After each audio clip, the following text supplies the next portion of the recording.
നമുക്ക് പ്ലാനിങ്ങിൻ്റെ ടൈപ്സ് എന്തൊക്കെയാണെന്ന് നോക്കാം. ഓർഗനൈസേഷൻ്റെ ഒബ്ജക്റ്റീവ്സിനനുസരിച്ച് നമുക്ക് പ്ലാനിങ്ങിനെ 3ആയിട്ട് തരംതിരിക്കാം. Strategic planning, tactical planning and operational planning.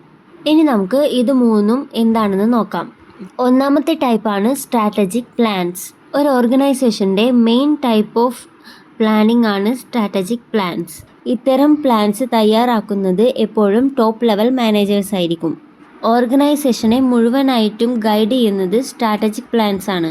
ഓർഗനൈസേഷൻ്റെ broad objectives meet ചെയ്യാൻ വേണ്ടിയാണ് സ്ട്രാറ്റജിക് പ്ലാൻസ് ഡിസൈൻ ചെയ്തിട്ടുള്ളത്. സ്ട്രാറ്റജിക് പ്ലാൻസിന് ഒരു എക്സാമ്പിൾ പറയുകയാണെങ്കിൽ, ഒരു പ്രൊഡക്റ്റിന് അതിൻ്റെ കോമ്പറ്റീറ്റേഴ്സിൽ നിന്നും എന്തെങ്കിലും ഒരു വ്യത്യസ്തത കൊണ്ടുവരിക. ഒരു എക്സാമ്പിളായിട്ട് പറയുകയാണെങ്കിൽ, ഇപ്പോൾ കിൻഡർ ജോയ് ഉണ്ടല്ലോ, മറ്റു മിഠായികളിൽ നിന്നെല്ലാം കുട്ടികൾക്ക് ഏറ്റവും ഇഷ്ടപ്പെട്ടത് കിൻഡർ ജോയ് ആയിരിക്കും. വേണ്ടി അവരിട്ട എഫേർട്ടും ഇന്നോവേഷനൊക്കെ ഉണ്ടല്ലോ, അതാണ് സ്ട്രാറ്റജിക് പ്ലാൻ. ഇനി നമുക്ക് അടുത്ത ടൈപ്പ് ഏതാണെന്ന് നോക്കാം. രണ്ടാമത്തെ ടൈപ്പാണ് ടാക്ടിക്കൽ പ്ലാൻസ്. സ്ട്രാറ്റജിക് പ്ലാൻസ് ഉണ്ടാക്കുന്നത് ടോപ്പ് ലെവൽ മാനേജ്മെൻ്റ് ആണെങ്കിൽ, ടാക്ടിക്കൽ പ്ലാൻസ് ഉണ്ടാക്കുന്നത് മിഡിൽ ലെവൽ മാനേജ്മെൻ്റ് ആണ്. സ്ട്രാറ്റജിക് പ്ലാനിങ് ഇംപ്ലിമെൻ്റ് ചെയ്യാനുള്ള ഐഡിയാസ് ആണ് ടാക്ടിക്കൽ പ്ലാനിങ് പ്രൊവൈഡ് ചെയ്യുന്നത്. അതായത് ഓർഗനൈസേഷൻ എടുത്തിട്ടുള്ള ഒരു സ്ട്രാറ്റജിക് പ്ലാൻ അത് എങ്ങനെ നടപ്പാക്കണം എന്നതാണ് ടാക്ടിക്കൽ പ്ലാനിങ്. പ്ലാനിങ്ങിൻ്റെ മൂന്നാമത്തെ ടൈപ്പാണ് operational plannings.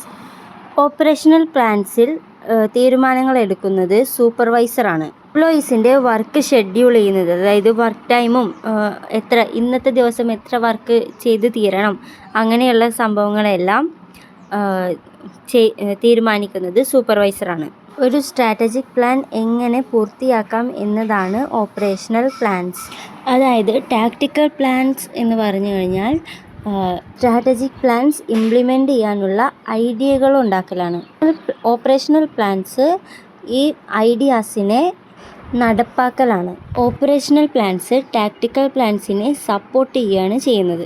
Single use plan എന്ന് പറയുന്നത് ഒരു തവണയ്ക്ക് വേണ്ടി ഉണ്ടാക്കുന്ന പ്ലാനുകളാണ്. ആ പ്ലാന് നമ്മൾ ഒരിക്കലും ഫ്യൂച്ചറിൽ ഉപയോഗിക്കില്ല. എക്സാമ്പിളായിട്ട് പറയുകയാണെങ്കിൽ, ഇപ്പോൾ ഒരു കമ്പനി ഗ്രോ ചെയ്യുന്നതിൻ്റെ ഭാഗമായിട്ട് അതിനൊന്നിൽ കൂടുതൽ വെയർഹൗസ് വേണമെന്നുണ്ടെങ്കിൽ, ഈ ഒരു തവണ ഉണ്ടാക്കിയ വെയർഹൗസിൻ്റെ അതേ പ്ലാൻ ഉപയോഗിച്ച് വേറൊരു വെയർഹൗസ് ഉണ്ടാക്കില്ല. കാരണം അവിടെ സ്പേസിൻ്റെ പ്രശ്നം, ലാൻഡിൻ്റെ പ്രശ്നങ്ങളുണ്ടാവും, അതുപോലെ ബജറ്റിൻ്റെ പ്രശ്നങ്ങൾ, നമുക്ക് ആവശ്യമായിട്ടുള്ള സ്പേസിൻ്റെ പ്രശ്നങ്ങൾ, അങ്ങനെ ഓരോ വെയർഹൗസിനും ഓരോ പ്ലാനുകളായിരിക്കും ഉണ്ടായിരിക്കുക. പ്രോഗ്രാംസ്, പ്രൊജക്ട്സ്, ബജറ്റ്സ്, ഇത് മൂന്നുമാണ് സിംഗിൾ യൂസ് പ്ലാനിൻ്റെ മേജർ ടൈപ്സ്. പ്രോഗ്രാംസ് എന്ന് പറയുന്നത് കമ്പനിയുടെ പോളിസിയും പ്രൊസീജിയറിൻ്റെയും ഒബ്ജക്റ്റീവ്സിൻ്റെയും റൂൾസിൻ്റെയൊക്കെ ഒരു ഡീറ്റെയിൽഡ് സ്റ്റേറ്റ്മെൻ്റ് ആണ്.